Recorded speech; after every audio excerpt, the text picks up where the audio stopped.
On December 26, 1900, the supply ship Hesperus arrived at the remote Flannan Isles off the coast of Scotland.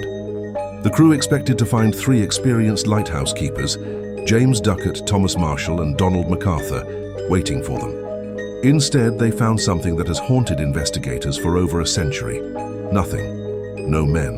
No explanation. Just silence. The lighthouse was in a deeply unsettling state.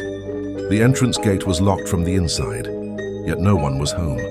A half-eaten meal sat on the table, cold and untouched, as though the men had stepped away mid-bite and never returned. The clock on the wall had stopped. 2 of the 3 heavy weather coats still hung on their hooks. Only one was missing. Why would anyone step out onto one of the most savage stretches of ocean in the world without proper gear? The lighthouse log offered a chilling final glimpse. Marshall's entries described the psychological unraveling of the men. On December 12th, he wrote that Ducat had been crying and MacArthur had been praying. These were seasoned, tough keepers. Nothing in their histories suggested fragility. Strangely, he described a violent storm that day, yet mainland weather records showed no such storm had occurred. The final entry, dated December 15th, read simply, "Storm ended, sea calm, God is over all." After that, nothing. Outside, the rocks showed signs of tremendous force.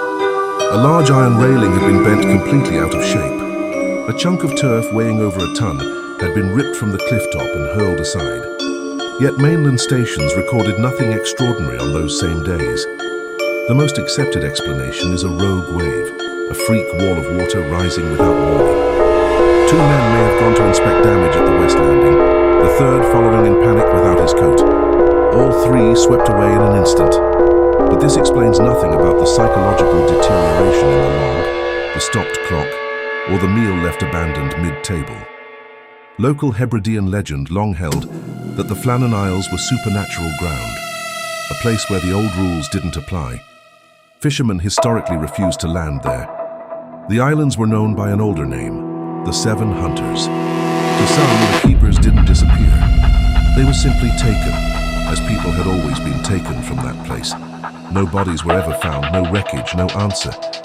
The lighthouse still stands on Island Moor, automated and unstaffed, sweeping its beam across the Black Atlantic every night, still searching for the men who vanished into it.